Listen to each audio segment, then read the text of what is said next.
Et bonjour à tous, ravi de vous retrouver pour aujourd'hui. On attaque avec une map encore dans le rouge. Pourtant aujourd'hui ça semblait aller mieux, on a presque touché les 40 000 $, mais là on est en train de retracer. Donc on va voir ça dans un instant et ça commence maintenant.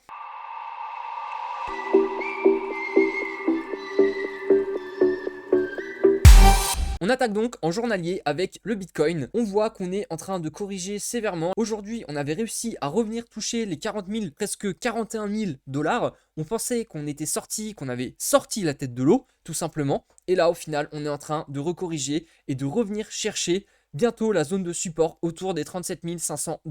Donc, on n'était pas venu vraiment la chercher hier. On s'est arrêté à 38 000. Maintenant, on verra dans la nuit comment ça va se passer. Si on va réussir à se maintenir à ce niveau de support. Si jamais on fait une monstre bougie et qu'on vient casser les 37 000, là, je peux vous le garantir, c'est la certitude pour revenir déjà au moins jusqu'en bas du canal au niveau des 34 000, 35 000 $. Et après, si on casse encore plus par le bas, ce sera aller revisiter les 30 000 puis les 25 000. Si on casse le canal par le bas, ce qui est sûr, c'est qu'on ira revisiter au moins jusqu'aux 25 000, là où on a le fameux creux des volumes profile. On a le MACD pourtant qui était prêt à croiser dans le vert. Et encore une fois, on est en train de faire cette bougie qui va ralentir le rythme, qui va dire eh bien non, on n'est pas encore reparti, on ne va pas croiser tout de suite. Donc c'est vrai que là, on en a marre d'attendre et de voir ce flottement tout le temps constant là sur les derniers jours. C'est tout le temps la même chose. On vient chercher une bougie qui en fait nous fait croire qu'on va repartir à la hausse et pas du tout. On vient retester le support, on rebondit et ainsi de suite. À chaque fois, le support a réussi à tenir, mais jusqu'à quand ? C'est la question qu'il faut se poser. C'est qu'un jour, le support ne pourra plus tenir, la liquidité ne sera plus assez absorbée, tout simplement, et donc les vendeurs vont prendre le dessus, les baleines ne pourront pas tout racheter, et on va continuer à descendre jusqu'à 30 000 $. Si on passe maintenant Ichimoku en weekly cette fois, on peut voir quand même, on a traversé le nuage, on l'a cassé par le bas, donc là c'est vraiment un mauvais signe.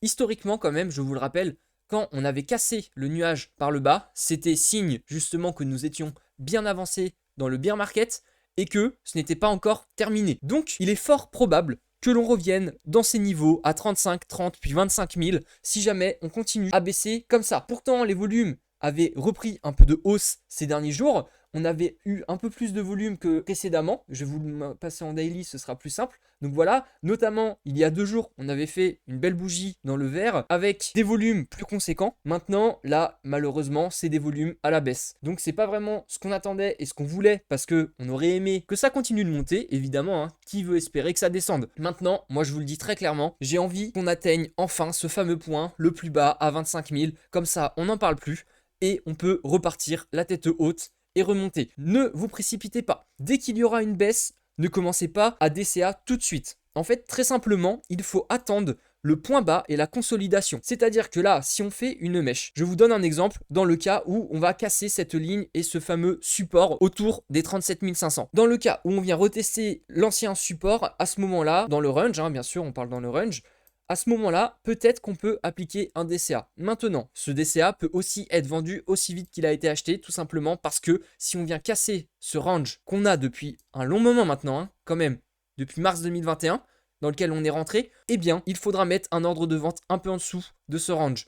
Comme ça, si jamais on casse le range à la baisse, vous pouvez vendre votre ordre, vous êtes tranquille, vous allez chercher la liquidité entre 25 et 30 000, comme ça vous achèterez plus bas encore que le prix dans lequel vous êtes rentré, et là on pourra appliquer un DCA correct. Maintenant, si vous voulez vous arrêter et juste placer votre ordre DCA en bas du range, parce que vous pensez qu'on n'ira pas plus bas, à ce moment-là vous le gardez, et quand bien même ça descende, on peut, ce qu'on appelle average down, c'est tout simplement qu'on vient pratiquer un DCA moyennant le prix à la baisse, et dans ce cas-là, vous serez toujours gagnant puisque vous moyennez votre prix à la baisse et on reviendra forcément un jour aux 40 000 $. Et je vais terminer avec les moyennes mobiles qu'on a actuellement en visu. On a les 20, 50, 100 et 200. La 200 étant la bleue qu'on peut voir actuellement, elle continue de monter avec le temps. Donc si jamais on continue de temporiser et même si on continue de chuter, on peut voir qu'on va aller se croiser justement entre les 25 et les 28 000 $. Donc tous les indicateurs nous montrent quand même que même si on vient faire des monstres mèches et qu'on continue de chuter, on va revenir au niveau de ces 25 000 $. C'est vraiment le point pivot qu'il ne faut pas casser plus bas et qu'il faut maintenir et qu'on pense justement qu'il va être maintenu par notamment cette moyenne mobile des 200 jours. On verra par la suite, mais gardez-le en tête, cette moyenne mobile 200, vraiment, je pense que ça fera office de support lorsque on y reviendra et on touchera cette moyenne mobile. je ne vais pas vous passer plus d'alt pour le moment, je préfère attendre les confirmations que le Bitcoin soit pose un bottom, soit tout simplement nous montre cette mèche qui va continuer de faire chuter le marché en général, puisque quand bien même certaines alts sont en zone de rechargement, ça ne sert à rien parce qu'elles vont continuer de chuter. Donc autant attendre encore un peu, de prendre le bottom, même si elles sont en zone de rechargement, on peut aller chercher plus bas. Donc je vais finir par le SP500 pour vous montrer que on a eu le W en mars 2022 ici. Ça va être le prochain support qu'il ne faudra pas casser sur le SP500 et qui donnera le mauvais signe si jamais on le casse par le bas pour le marché crypto-monnaie. Dernièrement, on remarque une grosse corrélation entre le SP500, le Nasdaq et même tout simplement le marché des cryptos. Il s'est complètement décorrélé de l'or, alors que pendant 2 ans justement on considérait le Bitcoin comme une valeur refuge, comme l'or, alors qu'au final ils se sont complètement décorrélés. Donc le SP500, si il continue sa chute, peut-être qu'il va entraîner d'autres marchés et le marché des cryptos s'en suivra également. Il faut faire attention, restez sur vos gardes, regardez le SP500, le dollar index, si jamais le dollar index perd de la valeur également,